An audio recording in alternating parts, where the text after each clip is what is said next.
Representative Grijalva of Arizona is recognized.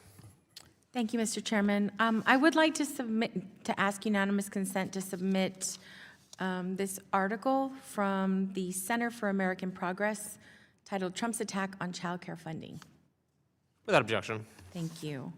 I was on a school board and served for 20 years on a urban school district, Southern Arizona's largest school district. And one of the first things that we did is work to address preschool and early childhood education issues because it's so critical. And then when I was on the Board of Supervisors, we did the same thing in Pima County, being, I think, the first county in Arizona to subsidize childcare and early childhood education because we know it's so important. One of the things that we're focusing on here is employers and how they fill in some of the gaps. So I'm wondering, I'll address this to Ms. Matsui. Today's hearing focuses on childcare, but care for the youngest infants is the most expensive and least accessible to parents, also has the most limited number of slots available. We do not nationally guarantee parents access to paid parental leave, which means many parents are forced to forego paychecks just as they welcome new members into their families. Mothers are forced to return to work long before their bodies have healed from labor. And so I'm wondering if you could speak on how the current system, employer-provided parental leave, impacts parents. Thank you for the question. As you know, paid leave is very tightly connected to childcare. Both of those are necessary supports for families, for workers who are trying to balance their family and workplace obligations. Unfortunately, in this country, because we don't have a comprehensive paid leave program, less than 20% of employees have access to paid leave, and as a result, as you noted, that really puts them in a bind. They can't care for themselves, they can't care for their youngest children at home if that's what they want to and can afford to do. And at the same time, there aren't a lot of spots for infants and toddlers where they can have their children cared for when they go back to work. Yeah.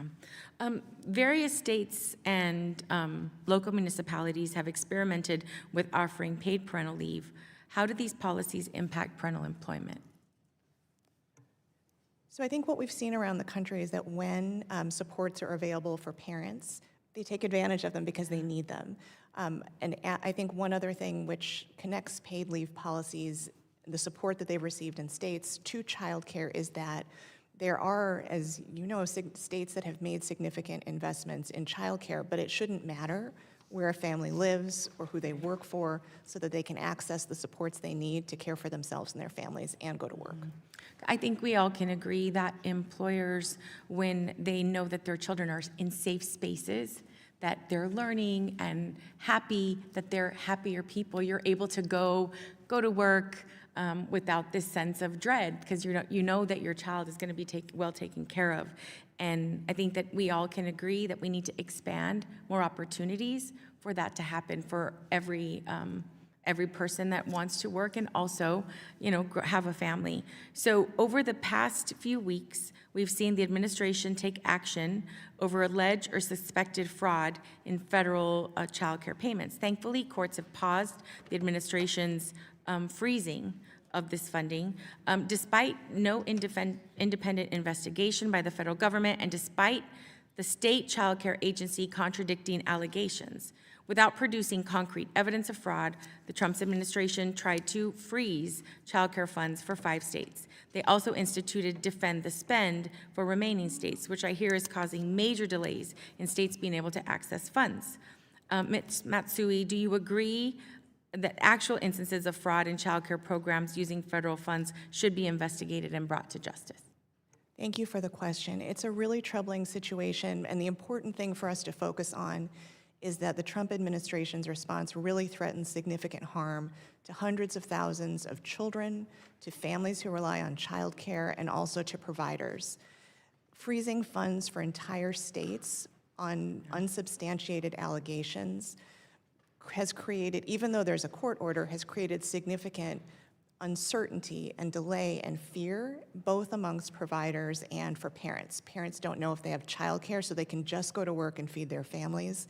And providers are worried about being able to keep their doors open. I think the other thing just to note is that allowing and taking fast, unprecedented action like this on unsubstantiated allegations really has given license to kind of vigilantes to go to childcare providers, both in Minnesota and in other states. We really do not want a situation where random people are knocking on providers' doors and asking to be let in. It creates significant harm and fear, not only for providers and childcare teachers, but also for the children in their care. So fraud is obviously significant and important, and when there are substantiated allegations, it's important for states to investigate. There are procedures and processes in place.